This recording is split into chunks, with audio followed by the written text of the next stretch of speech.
à partir du modèle de marche modélisé que je vous avais proposé. Moi, je vous ai fait un schéma linéaire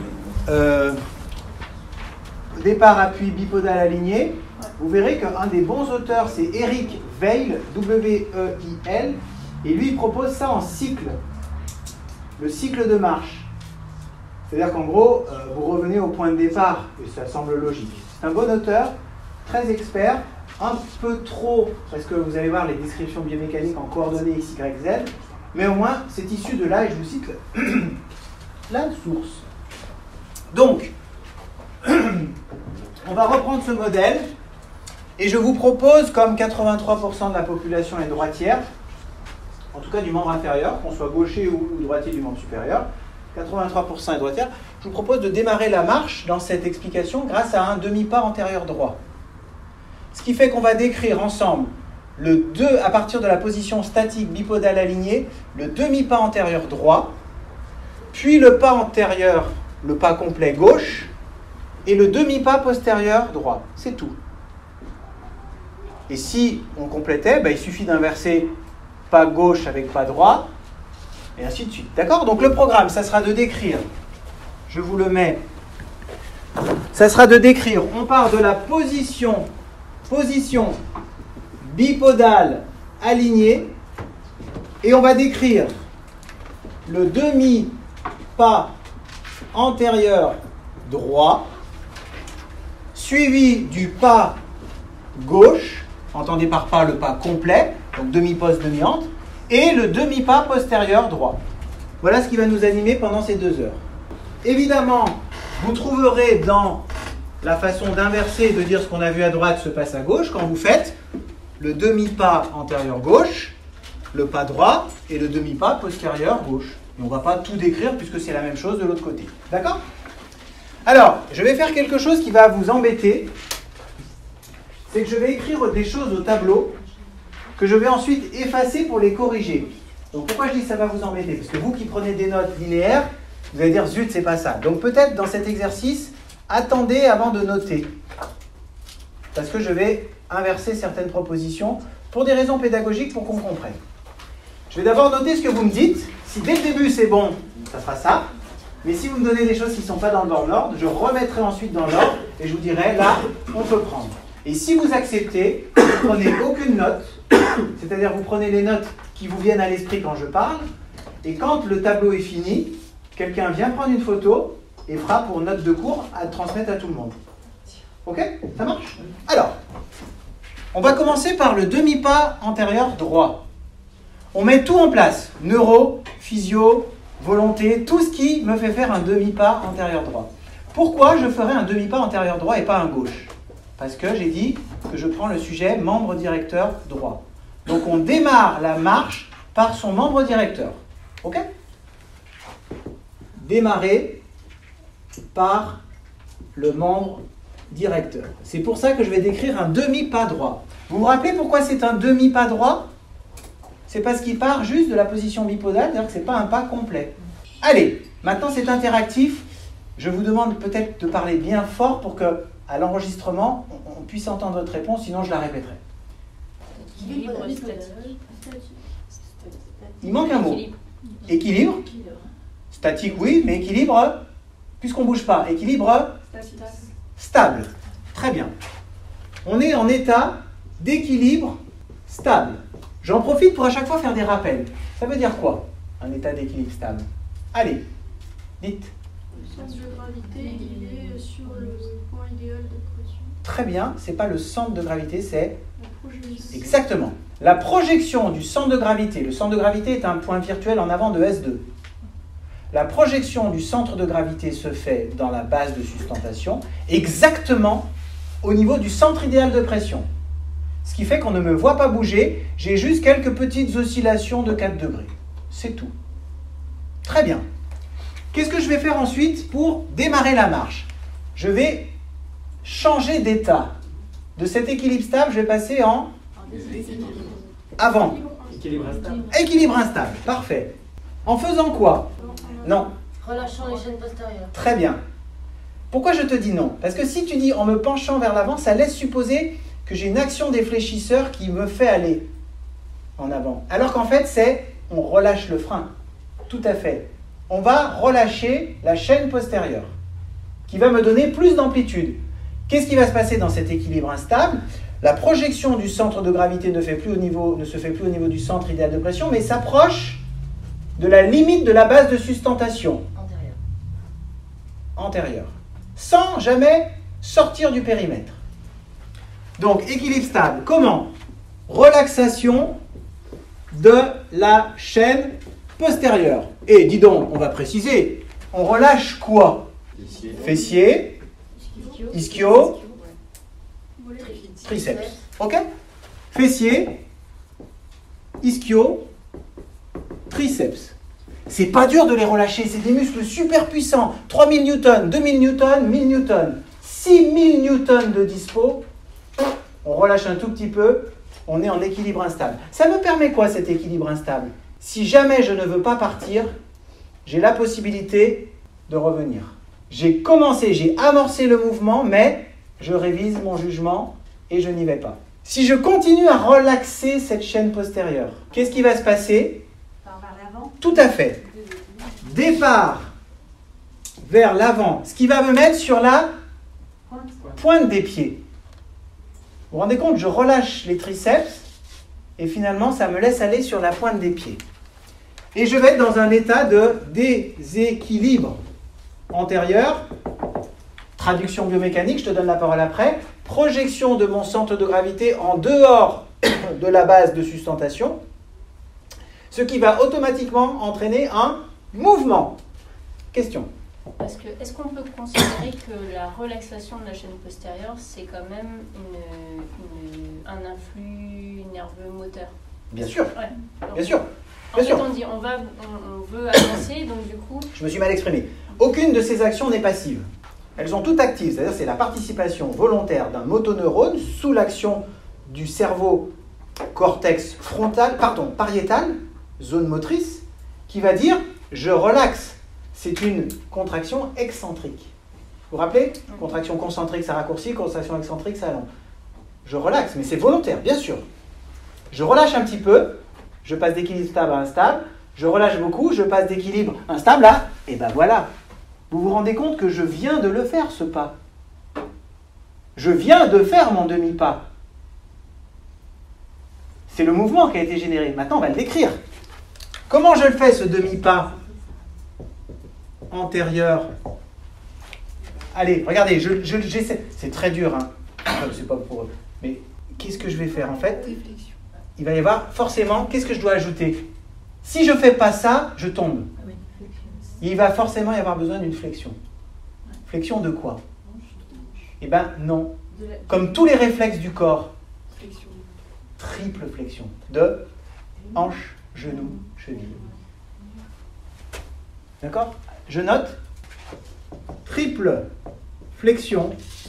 Est-ce qu'à votre avis, c'est une programmation proximo-distale ou disto-proximale? C'est-à-dire, est-ce qu'on commence par une flexion de hanche, puis genou, puis pied, ou on commence par pied, genou et hanche?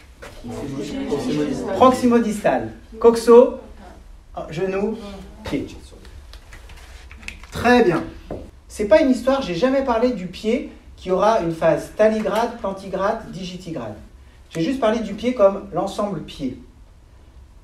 Un pas, c'est un mouvement qui va être global de ce point à ce point. C'est-à-dire, ici, je suis en position où je vais faire un demi-pas postérieur, puisque ma jambe est en arrière, plus un demi-pas antérieur, puisque ma jambe est en avant. L'ensemble, demi-pas postérieur plus demi-pas antérieur, fait un pas. Okay? On ne parle pour l'instant absolument pas du pied, on en parlera à la fin, pour ce qu'on appellera l'attaque du sol, qui est le talon, le déroulé du sol, qui est la phase plantigrade, qui va nous faire passer d'externe à interne, puis la propulsion première motrice, qui va nous faire passer de l'appui du 5e jusqu'au 2e, et la dernière impulsion motrice, qui sera la propulsion de l'hallux, liée exclusivement au long fléchisseur de l'hallux. Et ça, on le fait à la fin. Ok? On reprend. Il y a un préalable que l'on n'a pas donné. Ce demi-pas antérieur, qu'est-ce qui va faire que je fais un demi-pas antérieur? Qu'est-ce qui va faire que je marche? C'est primordial. Au moins 3 situations. Basculer le poids sur l'autre jambe? Non. Qu'est-ce qui fait que j'ai besoin de marcher et que je vais faire ce demi-pas? Pourquoi je vais vers l'avant? Pour pas tomber? Pour rattraper les déséquilibres? Non. Qu'est-ce qui fait que j'initie? Pourquoi, alors que je suis statique, je vais bouger en avant? On veut faire quelque chose. Exactement.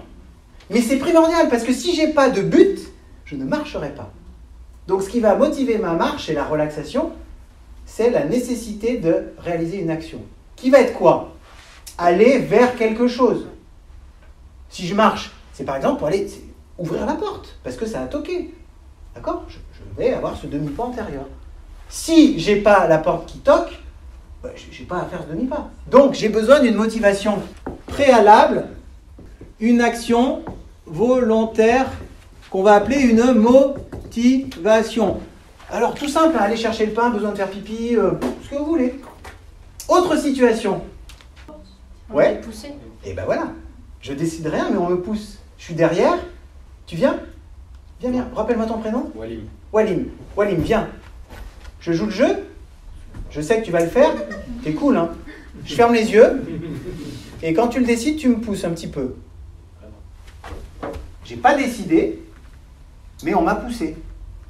Automatiquement, parce que j'ai un schéma coordonné de marche, merci Walim, automatiquement parce que j'ai engrangé ce système neuroprogrammé de marche, quand on me pousse, je fais le pas. Ça aurait pu être quoi? Dans le métro, il y a un coup de frein. D'accord? Donc là, ce n'est pas un mouvement volontaire. C'est un mouvement réflexe. Donc comme je sais faire, il n'y a pas de problème. Et ce mouvement réflexe, je le ferai toujours jambe droite. C'est une des façons de détecter chez les personnes si elles ont un membre directeur droit ou gauche. Une des façons. Pas la seule. Je reviens passer à chaque fois, vous avez compris, c'est jamais la seule, l'unique. Il n'y a que Descartes qui a dit le discours sur la méthode. Il est quand même drôlement couillu, le Descartes. Il aurait pu être un, mais dire un discours sur une méthode. Non, il a fait le discours de la méthode. Moi, je vous fais une proposition biomécanique sur la marche. Ok? Donc, motivation ou réflexe, parce que nous avons appris tout ça. Et vous savez que nous l'avons appris, parce qu'au début, petit, vous avez réfléchi à comment marcher. Et puis, comme le vélo, comme l'écriture, qu'est-ce que vous avez fait? Comment on dit? On a automatisé. Qu'est-ce que ça veut dire automatiser? C'est sortir le cerveau de la commande de l'exécution et laisser l'exécution au cervelet et à la moelle qui vont le faire de façon autonome sans en avertir le cerveau. Comme ça, le cerveau reste disponible à, si ça ne se passe pas comme il faut, je peux interagir. Ça marche? C'est pas mal de dire ça marche quand on fait un cours comme ça. Ok? Étape d'après. Vous allez bientôt pouvoir noter ce qu'il y a là. Qu'est-ce qui va faire que j'autorise ce pas en avant? J'ai dit, il y a une motivation ou un réflexe. Maintenant, imaginez une situation où je ne le ferai pas. Et ouais, devant, il y a le vide. Tu me pousses, machin, je me tourne. Jamais je ferai une marche. Donc, pour faire cette marche, vous allez dire, tout le monde n'est pas dans le vide. Mais si, c'est fondamental. Il faut que je sois sûr et que j'ai confiance dans le sol du devant. Avoir confiance en l'appui, c'est le préalable. Si j'ai confiance en l'appui et que je ne suis pas suicidaire, je fais le pas en avant. Vous avez compris l'idée de pas suicidaire. Hein, Une action volontaire et deux, confiance. Alors, confiance en l'appui, c'est-à-dire je sais que le sol me le permet. D'accord? Permission de sol. On est au premier étage de l'école. C'est de la moquette, il n'y a pas de trou. Je demande à Walim de venir me pousser. Je ne sais pas quand il va me pousser, je me mets dans une situation d'incertitude, d'inconfort, mais je sais que s'il me pousse et qu'il est sympa, il ne va pas me pousser pour me faire tomber, il va me pousser, j'ai les muscles pour résister, je vais faire un pas, le pas droit, je le connais, il n'y a pas de problème pour faire cet exercice. Vous allez voir que rien que cet exercice peut être difficile pour certaines personnes dans une fragilité de confiance à elles-mêmes. Ferme les yeux, je vais te pousser, je ne te dis pas quand et on verra. Eh bien, il y a des personnes qui ne voudront pas le faire.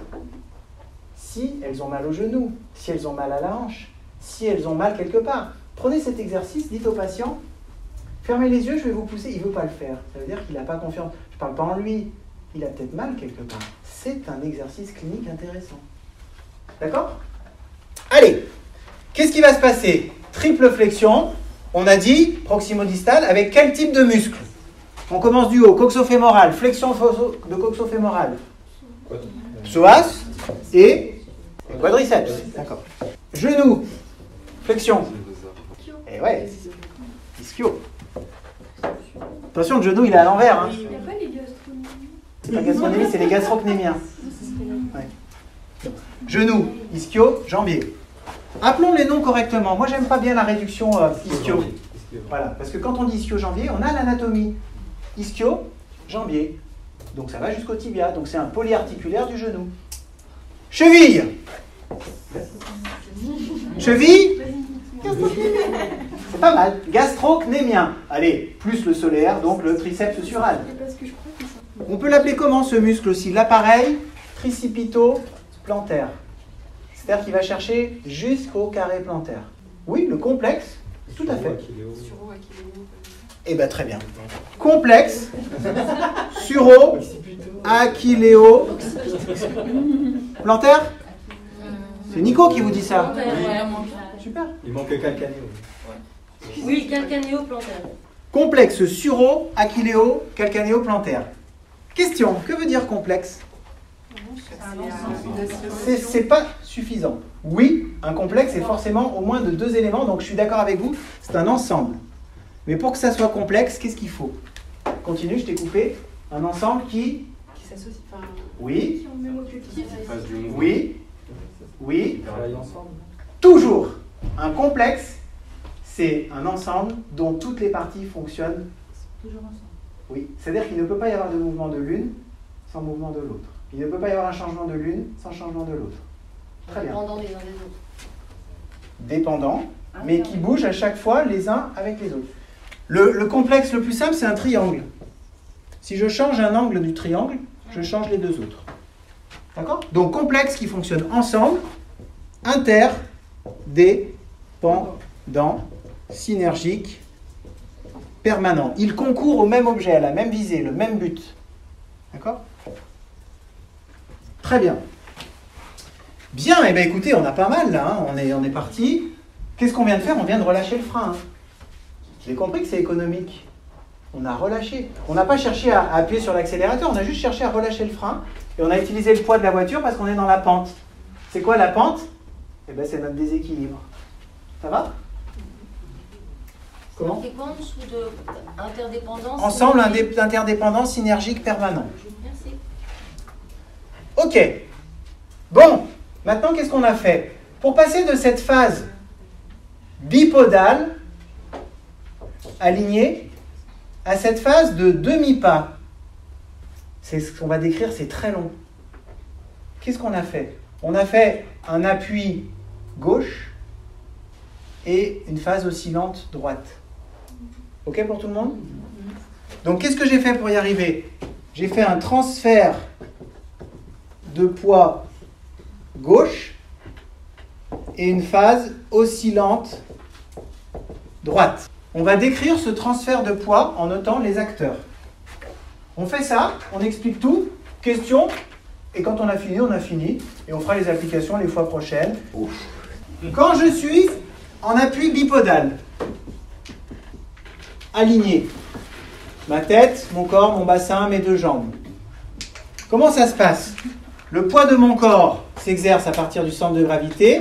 La réaction du sol, vous êtes d'accord qu'il y a 50% du poids à droite, 50% du poids à gauche, si dans mon centre de sustentation, je suis bien sur le centre idéal de pression. Et je pars de ce cas typique, disons physiologique. Ensuite, vous aurez toutes les variations, où on part du droit, du gauche, mais moi je pars du modèle standard. Donc, qu'est-ce qui va se passer? En premier, je dois faire un transfert de mon poids, donc on appelle ça un transfert de poids, ça va pour tout le monde, sur, on a dit, je dois en gros libérer le pied droit. Donc un transfert sur la gauche. En gros, soulager le pied droit, le sustenter, soulage le pied droit. Donc comment on va faire? À chaque fois je le mime. C'est pas pour faire un show, c'est juste pour qu'on comprenne. Je suis en appui sur mes deux pieds. Je veux faire un transfert à gauche. Je vous écoute. Quel muscle? Il faut préciser, oh, il y a droite-gauche là, c'est insuffisant. Ok, c'est des abducteurs comme vous dites.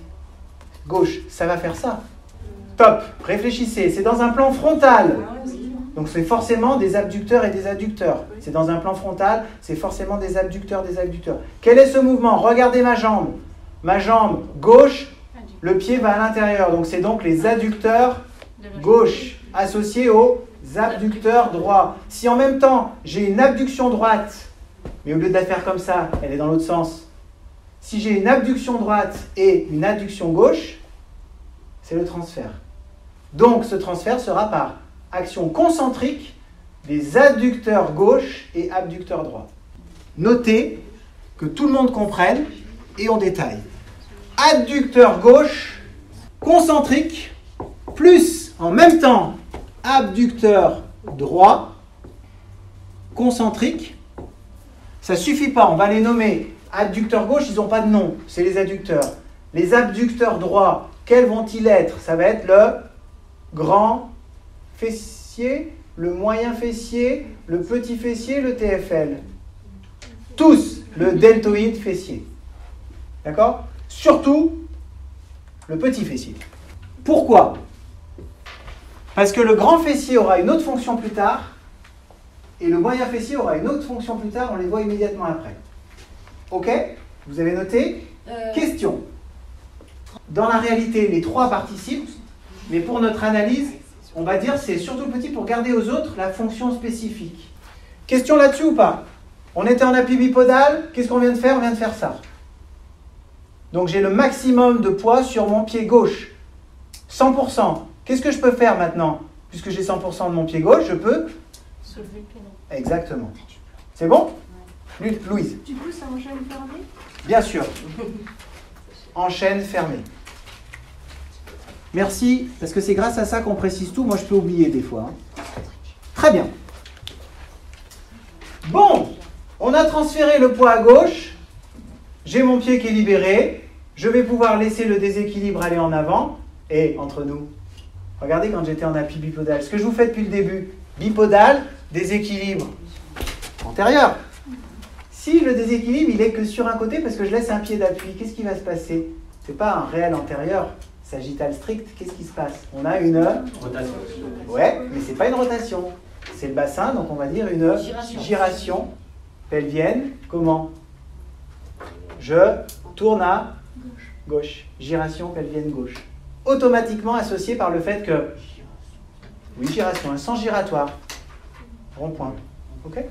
Si on dit rotation, rotation, c'est dans un autre sens. C'est dans un plan horizontal. Pour spécifier, on va dire giration. Donc on aura une giration que de deux ceintures. Giration de la ceinture pelvienne, giration de la ceinture scapulaire. Ok? Qu'est-ce qui se passe? Vous êtes prêts? C'est en fait une giration automatique gauche. Ok? Ok. Parfait. Ça, c'est le Comment pied. le transfert Après le transfert de poids. Comment la position? Exactement. Pendant la phase oscillante. Alors attention, hein, la phase oscillante peut être rapide.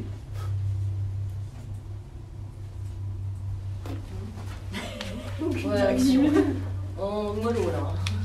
Cyril, Oui, tu peux expliquer chaîne fermée, chaîne ouverte, j'ai pas bien. je peux. Ça m'embête parce que c'est des trucs de base que vous devriez maîtriser. Ça veut dire que vous ne révisez pas. Bah si, je révise, mais là j'ai toujours pas compris. Une chaîne ouverte est une chaîne dont l'extrémité de la chaîne est libre. Une chaîne fermée est une chaîne dont l'extrémité de la chaîne n'est pas libre, en appui. Qu'est-ce qui se passe? La différence, c'est que ça change le mouvement au niveau de l'articulation. On prend ici bras, avant-bras, bras. En chaîne ouverte, je vais faire un mouvement de l'avant-bras par rapport au bras. En chaîne fermée, je vais faire un mouvement du bras par rapport à l'avant-bras. Pour la marche, chaîne fermée, je fais un mouvement du fémur par rapport au tibia. Chaîne ouverte, je fais un mouvement du tibia par rapport au fémur. Ça veut dire que ton articulation est libre ou pas? Absolument pas. Non, non, il y a un truc qui passe pas là. On reprend. Je pourrais dire dans les deux cas, le genou bouge.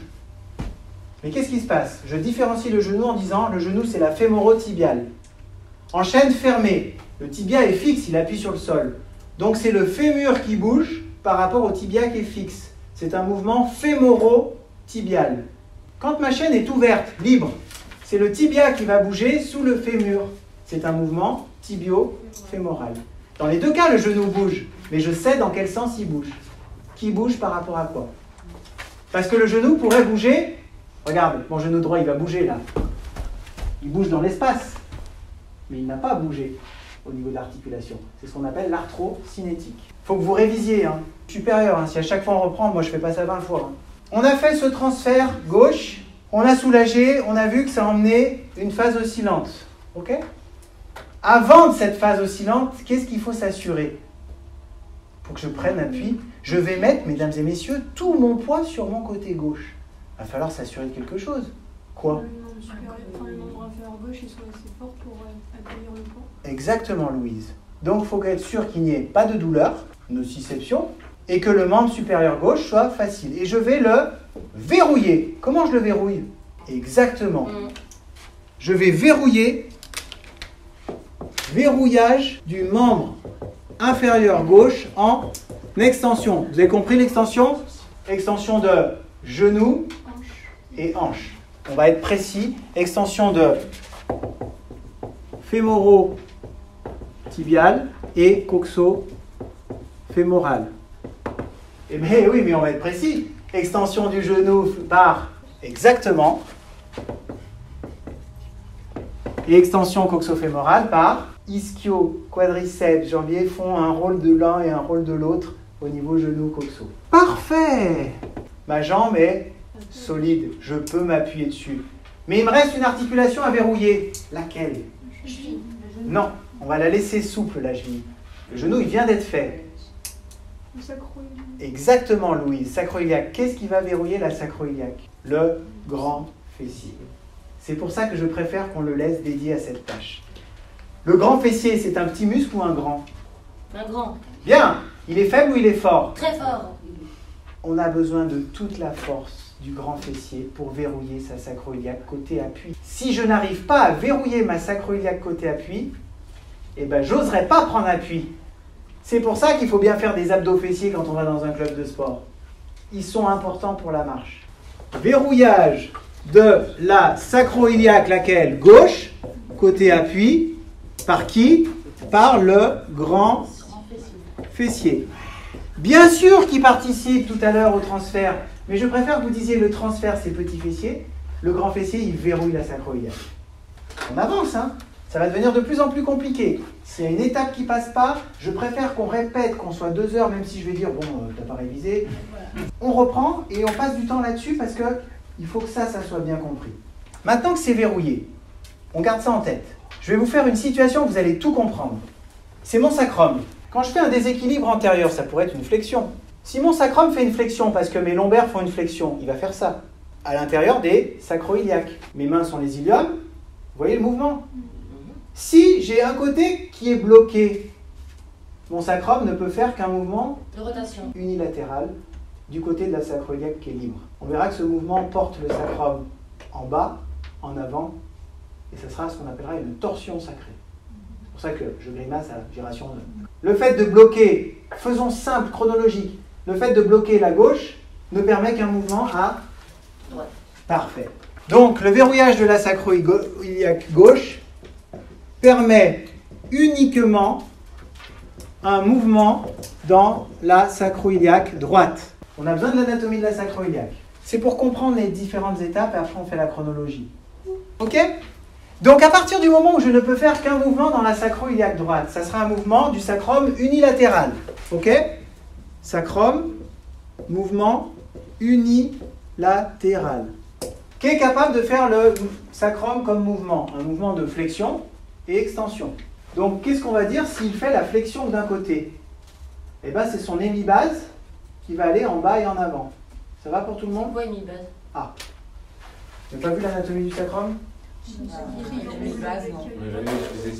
Bon, vous n'avez pas vu l'anatomie du sacrum, quoi. Le L auriculaire, avec un petit bras qui regarde en bas et en avant en direction de la symphyse, et un long bras qui va en arrière en direction de l'ischion. Qu'il faut comprendre comme le revolver d'un cow-boy. Vous voyez, vous mettez votre doigt, petit bras, long bras, vous le mettez comme ça. Ça marche? Ok? Parfait. On a ici un schéma, donc tout schéma doit s'orienter, sinon il n'est jamais évalué. Donc ici, c'était évidemment le haut, ici c'est l'avant, et quand vous mettez une flèche, il n'y a pas besoin de mettre l'inverse. Si l'avant est là, ici c'est l'arrière. La partie ici porte un nom. Ça c'est le plateau sacré, ça c'est les hémibases, ça c'est le promontoire. Il est intéressant dans un cas pour l'accouchement. Le promontoire peut faire un obstacle avec le nez du bébé. Et des fois, ça peut être un frein à l'accouchement. J'en profite sur ce schéma. Quels sont les muscles, parce qu'on en va en avoir besoin. Quels sont les muscles qui s'insèrent sur le sacrum par rapport au muscle qui s'insère sur l'ilium. Vous prenez ici l'ilium, vous voyez qu'il va venir se coller là.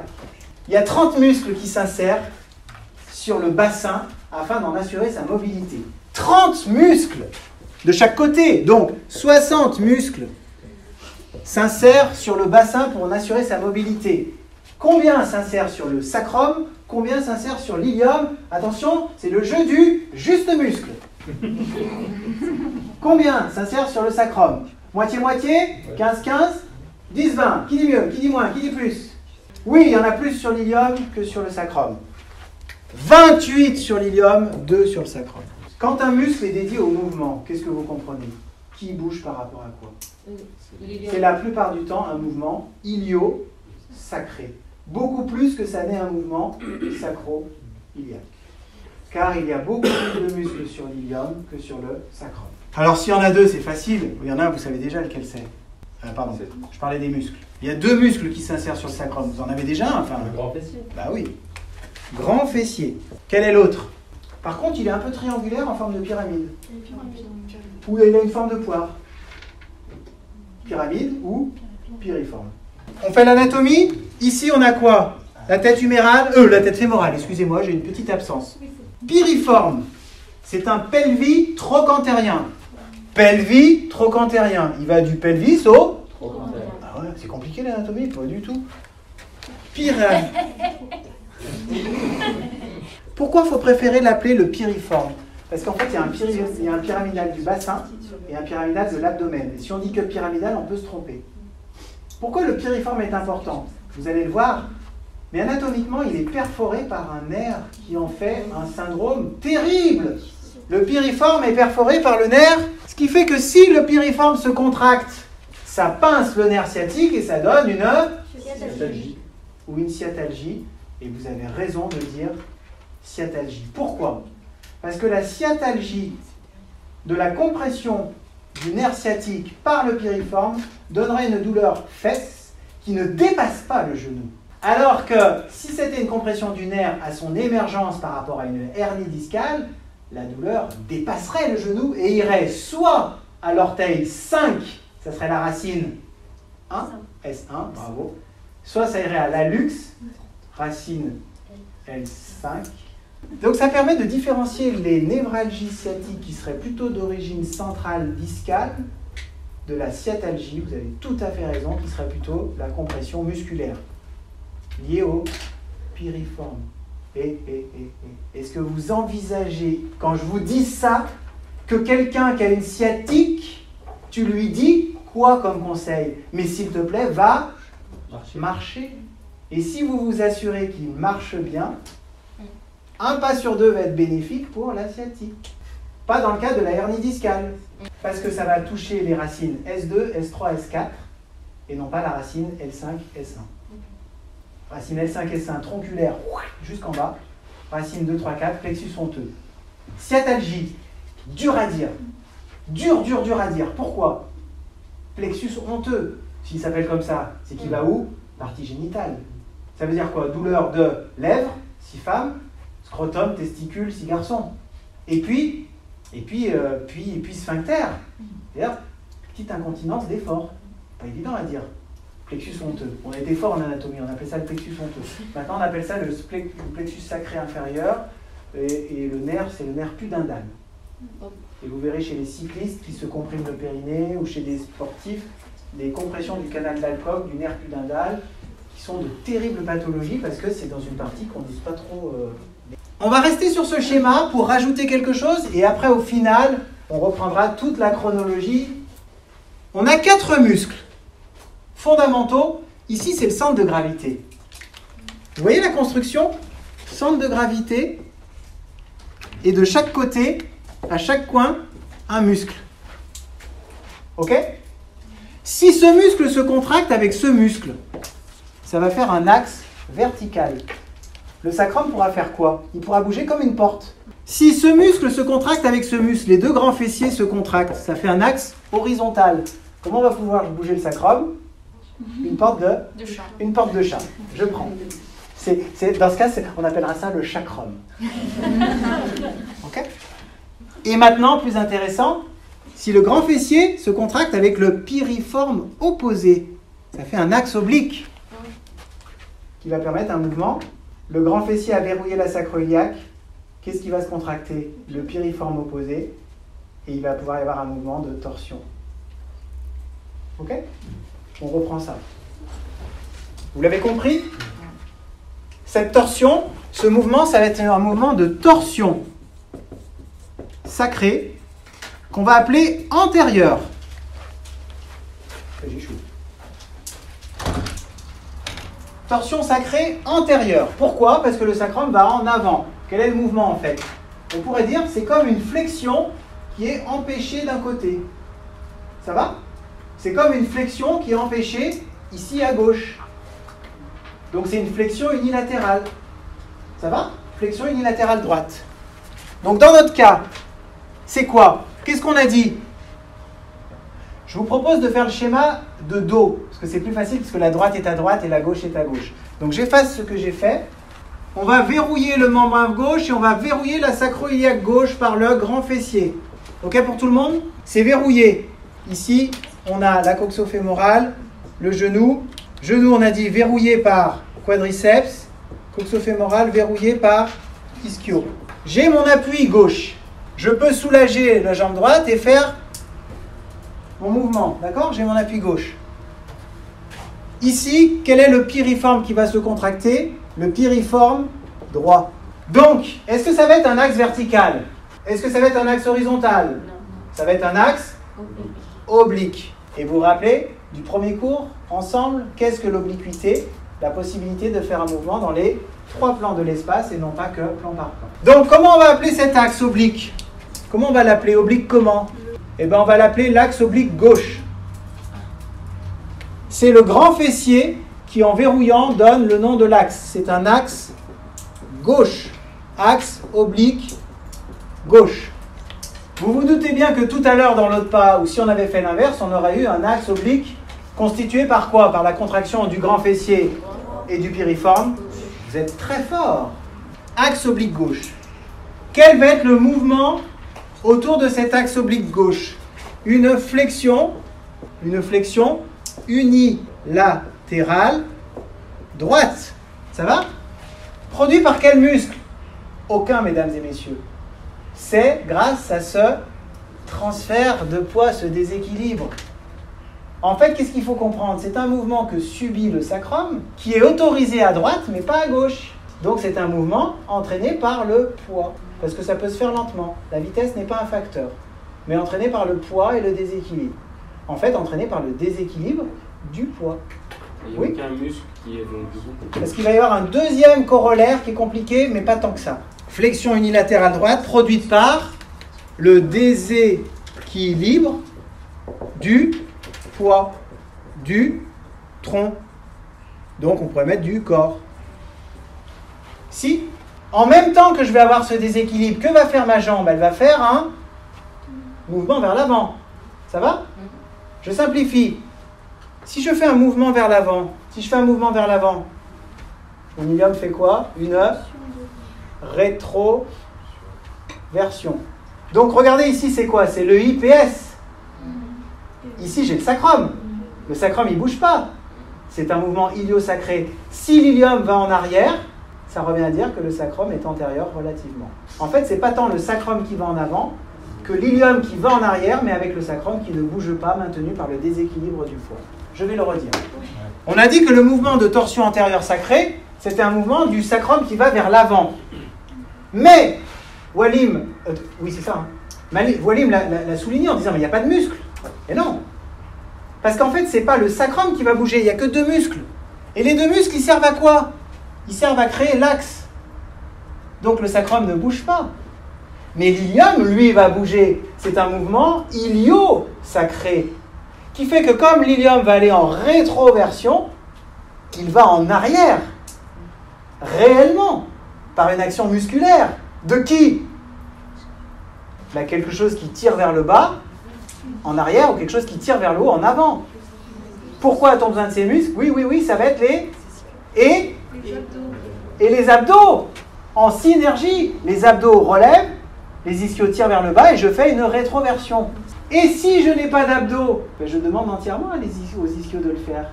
Et je risque d'avoir mal en marchant.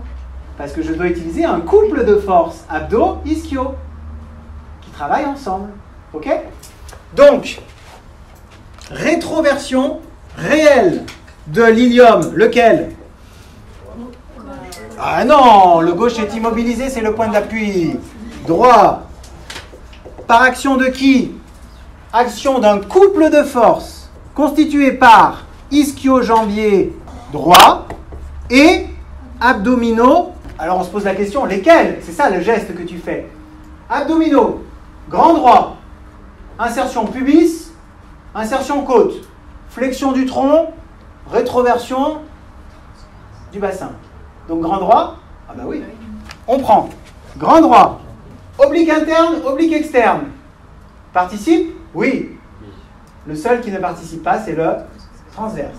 Donc, grand droit et les obliques. Parce que vous verrez que la giration pelvienne vient des obliques. Muy bien.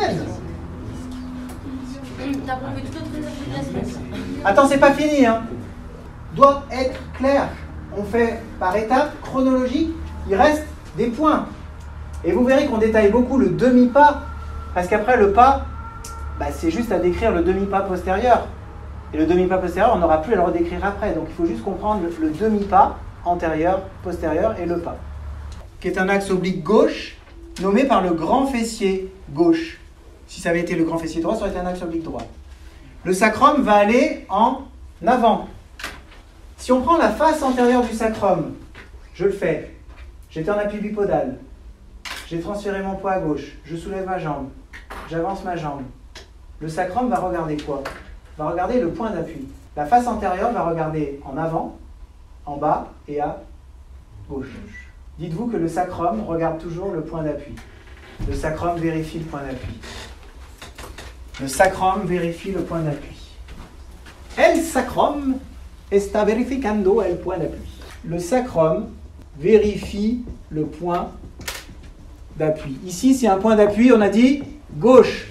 Donc le sacrum regarde, fait une flexion unilatérale droite. Il regarde la face antérieure du sacrum, regarde en bas, en avant et à gauche.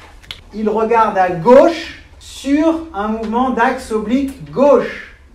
On appellera ça une torsion gauche-gauche. Il regarde à gauche sur un mouvement permis par un axe oblique gauche. On dira que c'est une torsion gauche-gauche. Rappelons ici par quoi est constitué l'axe oblique gauche. Par la contraction du grand fessier gauche plus du piriforme droit. Cette torsion, par nomenclature, s'appelle une torsion gauche-gauche. Que veut dire la première lettre? L'axe. Que veut dire la deuxième lettre? Où regarde la face antérieure du sacrum? Dans les sacro-iliaques. Si le sacrum est retenu par les deux grands fessiers, il peut faire flexion-extension. S'il est retenu par les deux piriformes, il peut faire flexion-extension. S'il est retenu par grand fessier piriforme, il fait un mouvement de torsion. Ici, c'est quoi? Attention, je vais faire. Allez, je me mets de dos. Grand fessier droit, donc axe oblique droit. Donc torsion droite-droite. Qu'est-ce qui se passe quand on marche? Sans arrêt, mon sacrum va faire, regardez bien, torsion gauche-gauche, torsion droite-droite, torsion gauche-gauche, torsion droite-droite. Ça va? La condition de constitution de cet axe dépend de la possibilité de relaxation des muscles. Il se contracte pour créer l'axe, il se décontracte pour permettre l'autre axe. Si au moment où je dois faire torsion gauche-gauche, le grand fessier gauche se contracte.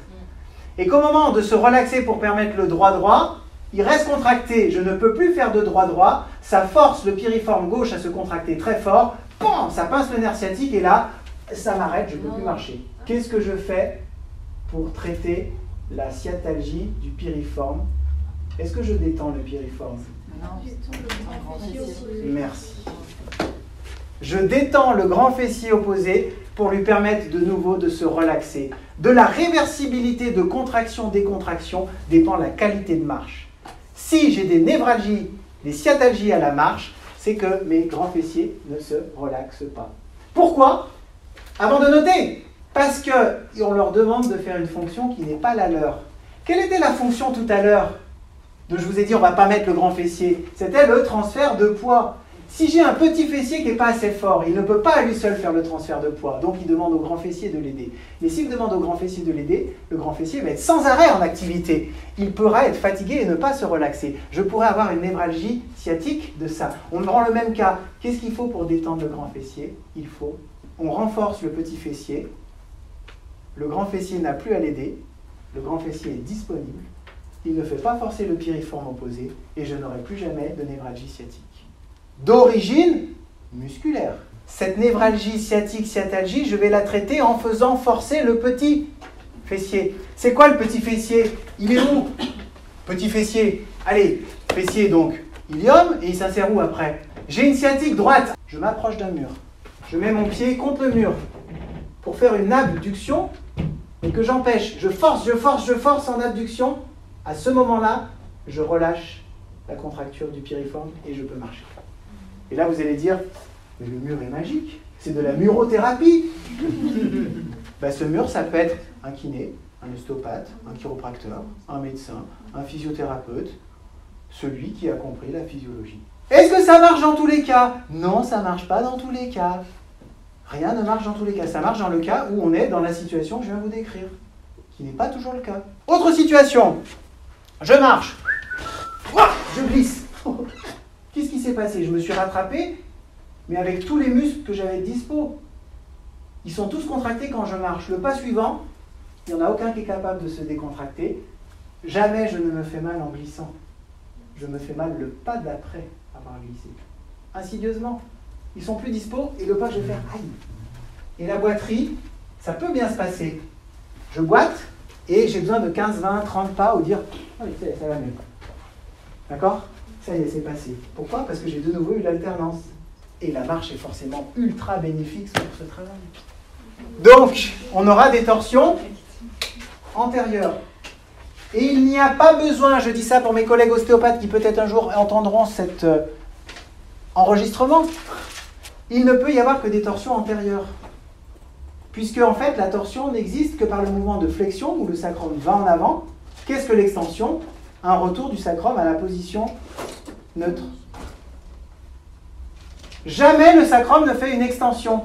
Donc, on pourrait dire, et les torsions postérieures ou l'hémibase iraient, ça ne peut pas exister d'un point de vue physiologique. Mais ça peut exister si je me suis pris un coup sur l'AIL. Si je tombe sur le cul et que l'AIL part en avant, l'hémibase ira en arrière. Donc, quand je suis ostéopathe et que je palpe une hémibase postérieure et une torsion postérieure, je peux dire de façon certaine, si je connais la physiologie, qu'il vous est arrivé un traumatisme, vous êtes tombé sur les fesses. Car physiologiquement, naturellement, je ne peux pas me mettre le sacrum dans cette position. Donc on appellera ces torsions postérieures des torsions traumatiques. C'est-à-dire qu'ils ne peuvent, traumatiques, il faut l'entendre, qui ne peut pas être réalisé par le corps lui-même. Classique, boxe française, savate, kawan, machin, le coup de genou, le coup de pied dans les fesses, si ça se fait. Ah ouais, là je peux me faire une belle torsion. Et c'est intéressant à faire si je suis un combattant. Parce que quand je connais ça, le type tourne, on n'a pas le droit de taper dans le dos.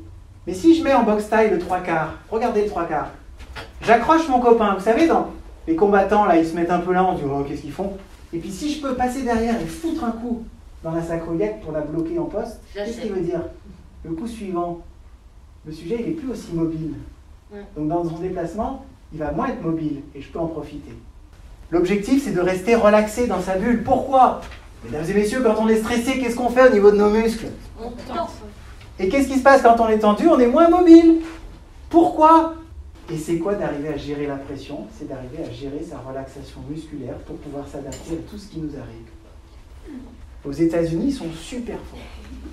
Parce que depuis très longtemps, ils ont des prépas mentaux, physiques, coach pour dire dans ta bulle, sophrologie, relaxation, yoga, tout ce qu'il faut pour rester relax. Et qu'est-ce qu'il fait l'Américain quand il arrive? Il a ce côté chewing-gum. Ouais, cool, one again, ouais. Mais il a raison. C'est tellement bien. On peut prendre l'américain vite fait. One again, ouais. C'est one again. I'm the best in the one again. Okay, so the end of the lesson will be in English. So, donc, torsion quand je marche. Allez, vous êtes prêts? Vous allez me dire dans quelle torsion je suis. Torsion gauche-gauche. Okay. Neutre. Ok. Ok? Neutre. C'est parti pour gauche-gauche, droite-droite, gauche-gauche, droite-droite, gauche-gauche. Je m'arrête. Je suis en gauche-gauche. Droite-droite, gauche-gauche, droite-droite, neutre.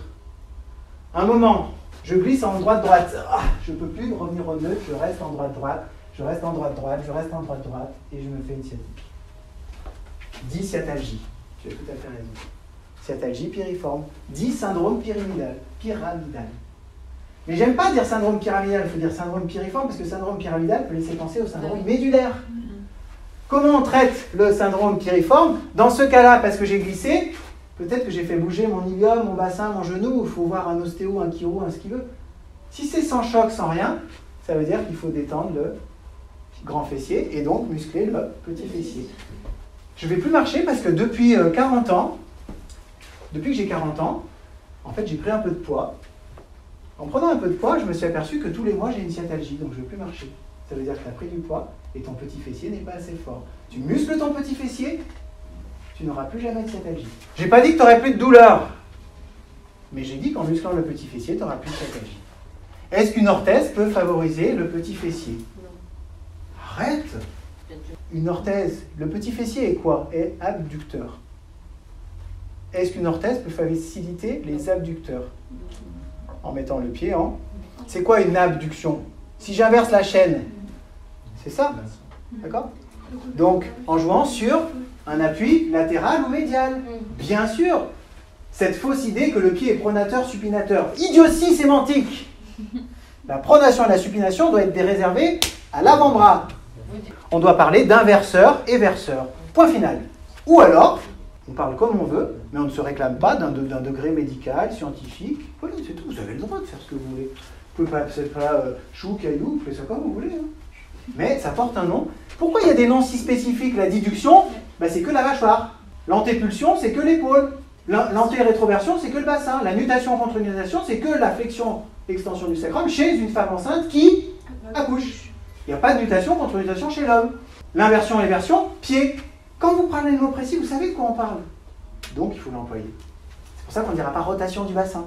Giration, bassin. Allez, on n'aura pas le temps. Mais si le bassin fait une giration dans un sens, automatiquement, les épaules vont faire une giration dans... Parce qu'on est en chaîne. Non, croisée. En chaîne, déterminée par l'axe oblique du... Tout part du sacrum ou du chakrum. Attention, chakrum, ça fait une sciatique. Sacrum, ça doit fonctionner. D'un point de vue douleur, on est en hyper-orthosympathico-tonique qui ralentit le trasique. Donc normalement la sciatique constipe. Et que l'on soit droite-droite ou gauche-gauche, ça n'a rien à voir avec les extrêmes politiques dont tu parlais tout à l'heure. Putain, était drôle ma blague. Ouais. Bien, on est pas mal. Vous avez vu qu'on a fait que le pauvre demi-pas antérieur et qu'il reste le pas et le demi-pas. Et je vous propose d'y aller pas à pas. Ça va bien? Jusqu'à présent, vous n'avez pas entendu parler du moyen fessier. Il va avoir une fonction primordiale qui lui est propre. Quand je soulève ma jambe, je commence à plus avoir de voix, je vais la faire à la Don Corleone, finalement. Quand je soulève ma jambe, qu'est-ce qui se produirait par gravité? Nécessairement une bascule du bassin du côté des charges.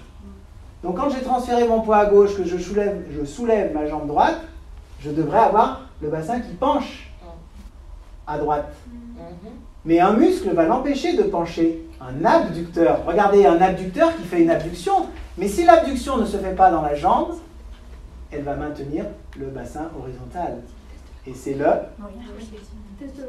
Attends, tu vas trop vite, Louise. Tu as raison, partiellement.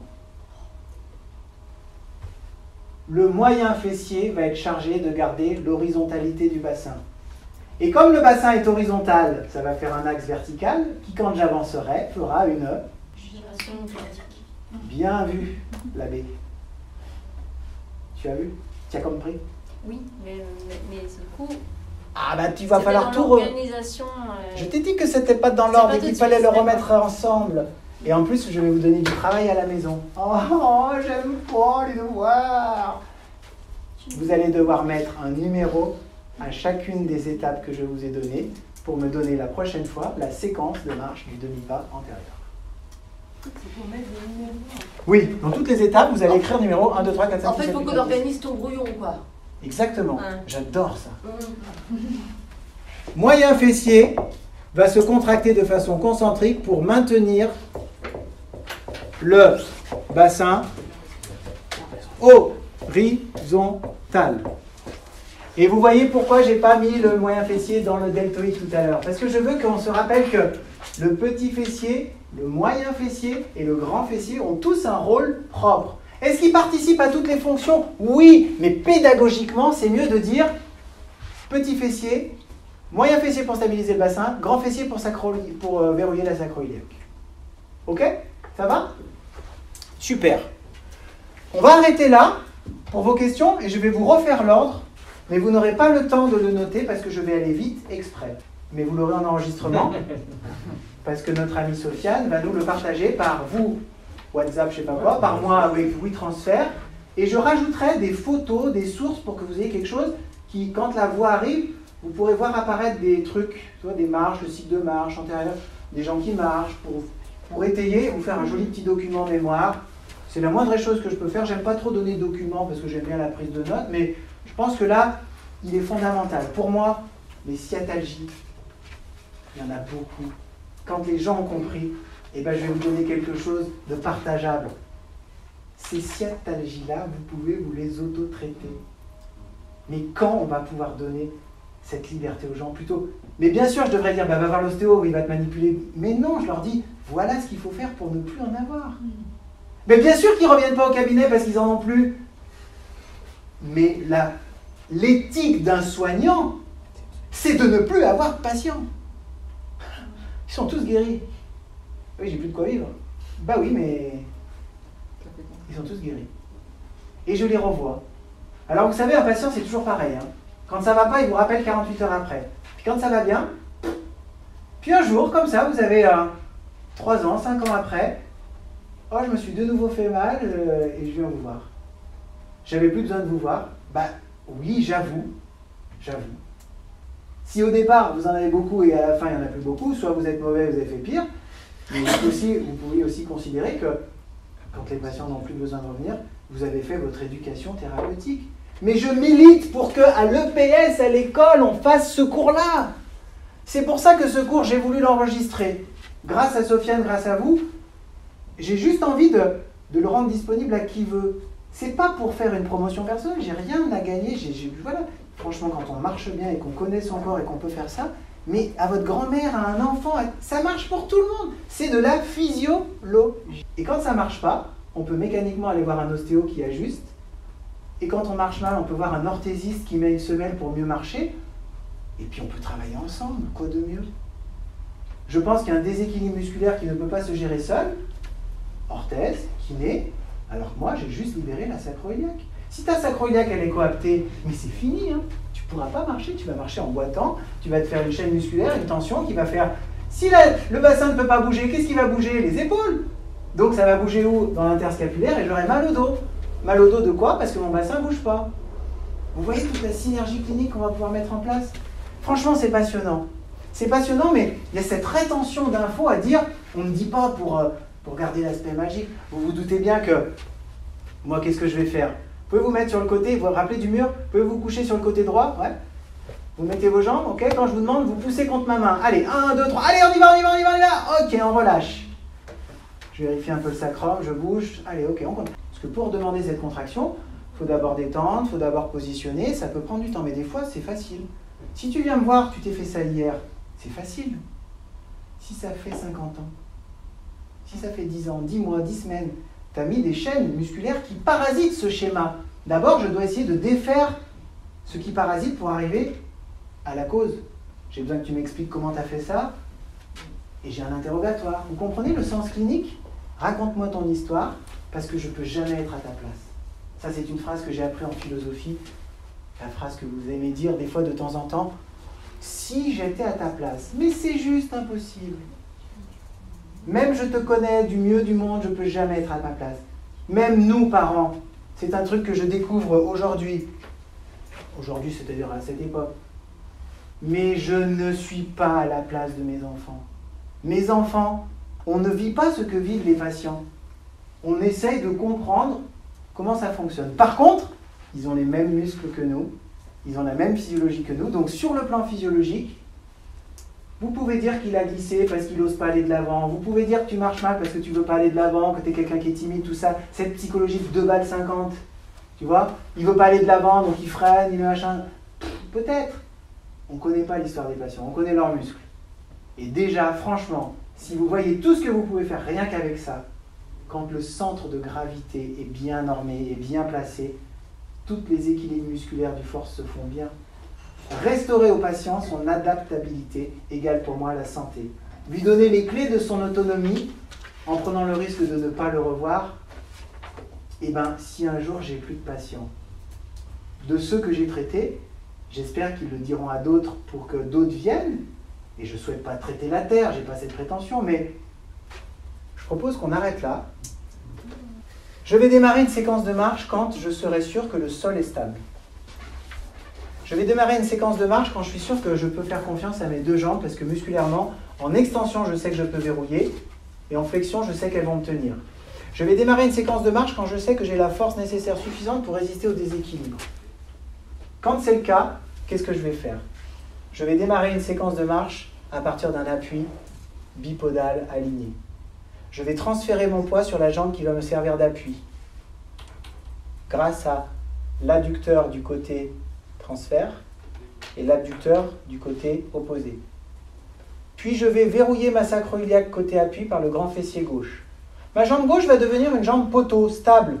Je peux donc, dès lors, plier, soulager ma jambe droite puisque je tiens sur la jambe gauche. Je me mets face à vous. Et là, pour éviter que mon bassin penche, mon moyen fessier vient me contracter, vient se contracter. Mon bassin reste horizontal, je fais le héron. Et comme on sait, le héron fait des petits pas. Héron, héron, Héron, petit patagon. Qu'est-ce qu'on est fier quand on sait répondre à la question. Et donc du coup, qu'est-ce que je peux faire? Je peux laisser mon déséquilibre se faire en avant en relâchant la chaîne musculaire postérieure. Laquelle? Celle que je n'ai pas utilisée, c'est-à-dire la gauche. Et comme j'ai qu'un appui à gauche, ça va me faire tourner.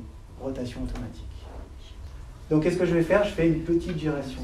Et je ferai quoi après? La même chose de l'autre côté, en rajoutant le paramètre antérieur. Et je fais ça sans arrêt. Et je marche. Allez, Merci. à la prochaine.